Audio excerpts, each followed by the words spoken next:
Hello and welcome to Cheapskate. My name is Cameron and this video is about this, the titanium fret saw. Well, that's what it's called on AliExpress. It's a jeweler's saw. It's expensive, so is it any good? Yes, it is. Is it worth the money? I think so. There might be cheaper versions that are just as good, I don't know. So it's relative, right? But I like it, I think it's good. I had a really cheap jeweler's saw before this that cost me about, I don't know, $25 or something, and it was rubbish. And so now I appreciate why this is so good, which is why I'm doing a review of it. So I had a cheaper one, kind of like this. This is a coping saw, so it has a thicker blade, and the blades have like little T-bars on the end, so you just loop them in. So it's different to this. A jeweler's saw, really thin blade, like really thin, yeah, hopefully you can see that there, and it's just serrated on this edge here, and for cutting really fine detail work, like at the moment I'm doing a guitar neck here, and I'm doing a gambling idea, so I'm inlaying dice, I'm cutting them out of aluminium sheeting, and I'm also doing some other cymbals, like oh, here's the 12th fret, and then I've got, yeah, I'm trying to do a club. I'm going to redo this club because it came out a bit arty looking, and there's a heart. So it's a gambling guitar basically. I don't gamble, but it's a gambling theme. So why is it called a fret saw? Because these are fret slots, so there's no frets in this yet, but you can see the slots if I hold in the sun. These are angled frets because it's a multi-scale guitar, but the idea is that you saw those fret slots, that you need a very fine saw. I would never use this for cutting frets because to cut frets, really you want a saw like this one, right? Where it needs to be really straight and not, it can't bend. This has got a reinforcing ridge here so it doesn't bend, because you don't want your fret slot to stubbornly get a bend in it, right? So it's not good for fret saws, so don't buy it to cut fret slots. Or, well, you could, but I wouldn't. Anyway, when you're looking at the prices, and I'll show you, you might be looking at a screen now, there's different sizes. So this is the 5-inch version. It's about 130 millimeters from here to here. You can get 7-inch, you can get 3-inch. So if you see it cheaper, just make sure you're buying the size you want, because you might think, oh, that one's really cheap, and then find out it only goes to sort of here. The more gap is better for example, if I want to get in here, I don't need that much gap. This is a piece of aluminium I'm using now. But if I need to go in this way, I can go in that far, and then I can't saw anymore. It does happen, yeah, I like to have a fairly big gap. I don't need more than that, generally, 5 inches, but you can get bigger. There's a bigger one. There's one that's 7 inches, which probably comes out to about here somewhere. So anyway, this frame is surprisingly light. I guess titanium is very light. Now, whether this thing is actually titanium or not, or whether it's just got a titanium powder coating on it and it's actually aluminium or something, I don't know, but it is pretty light. You have these two, I'm trying to keep the whole thing in the sun, here we go. You've got these knobs here, and on the site you can choose the different knobs. It's more expensive to get the other kind, but this kind is just fine.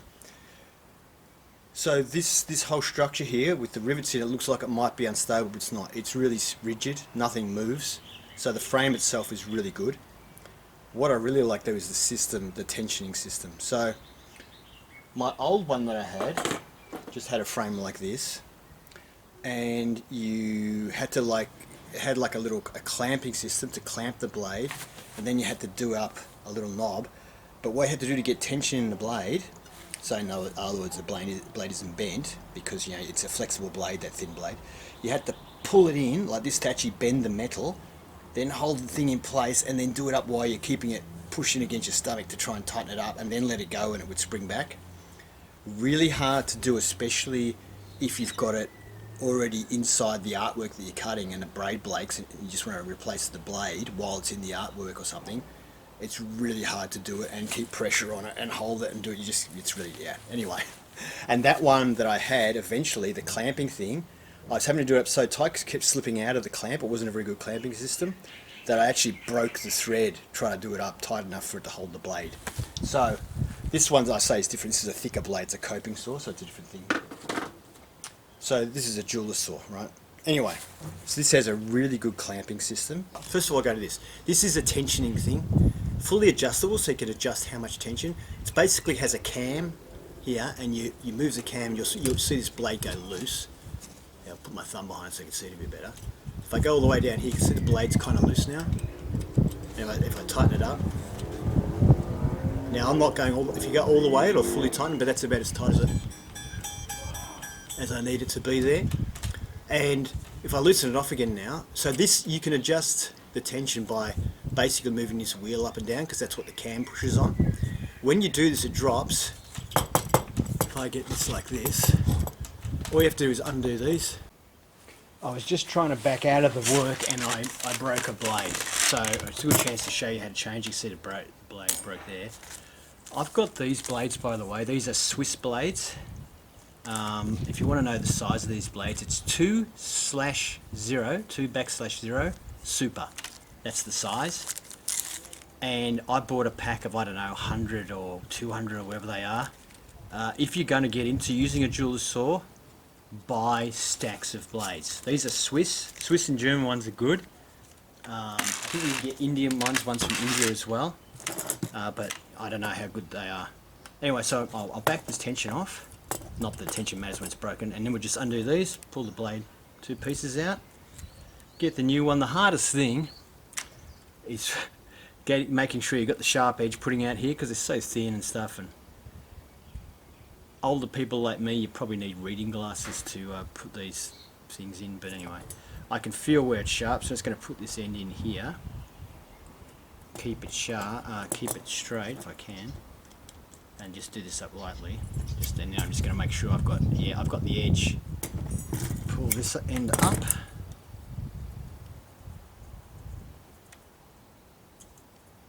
Put it in there. Let that come down so the blade is in there. Yeah, and it's on the right side, is it? Yeah, it is, I think. Okay, so we'll do it up. That's better. I can feel the tight tension. Hey, we got there, and that's it. That's how you change the blade. A lot easier when you're not trying to hold it on a special angle for the camera. I break less blades. I break less blades because I can get the exact tension I want. Whereas with the other one, I had to just push it, with my stomach and hold it and then do it, and I just got the tension that I got. This is, yeah, I'm very impressed with it. It looks like it's very well made. I think it'll last a long time as well. Nothing is loose, or nothing has come loose. I've used it a fair bit.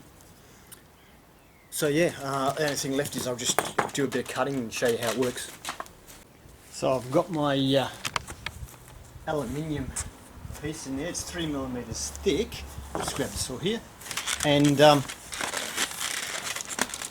I've made a new club symbol because the other one came out a bit wonky. It actually looks really cool, but it kind of looks a bit artistic, and I think not everyone's going to recognise it as such. So we're going to try and I'm just going to start cutting it. Now this blade isn't brand new. I've been using it a bit. I'm going to have to move my head a little bit because I'm actually having trouble. This is so reflective, actually seeing the line I'm trying to cut on.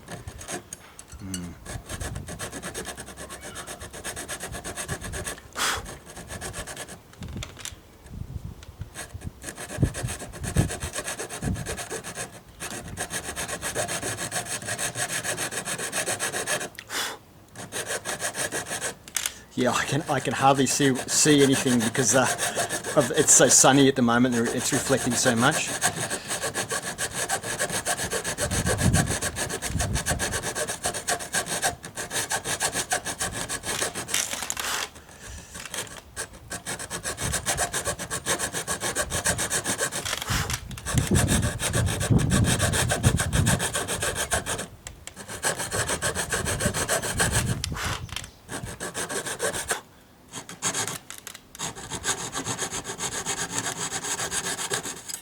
There we go.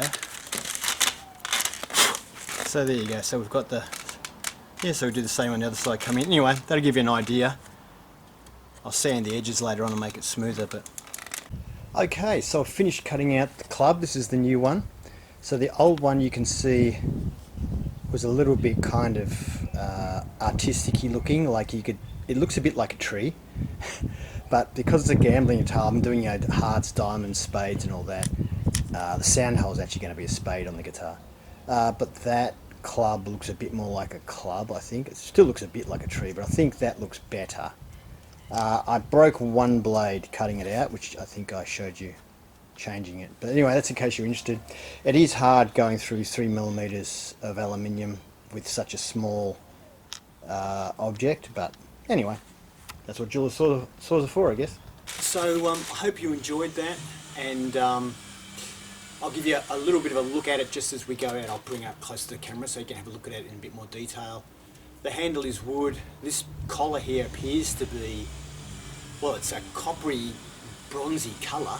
I don't know what it's made out of. Like the whole thing, I really don't know what it's made out of. Is it titanium? I mean, titanium is horrifically expensive. So I don't know. But is it good? Yeah, I really like it. I think it's really good. I'll bring it up close. Actually, I'll bring you in because the sun disappears. I'll bring you in and we'll give you a closer look. Here we go, at it. In case you wanted to know a bit more about it, if you want to have a look at some of this parts in detail here. So this is the cam to loosen it. So that's fully loosened there. And you can see how you can adjust this easily to, then that will of course then adjust the tension on here. You can see the cam working there, how it pulls in. And that's about as tight as I need to go. Yep. And then we go to this side.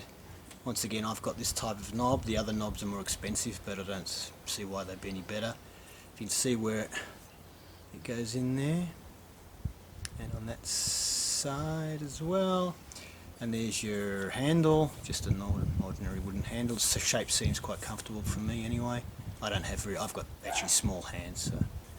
Anyway, so that'll give you a look at the construction of it. And as I said, even where these, what appear to be rivets are, it's like rock solid. It feels like a single piece. So it's actually more rigid than my my other one of these was, my loop one of these. It's more rigid than this. So if that means anything to you, thank you for watching. Hope you enjoyed it, and see you in another video sometime. Bye.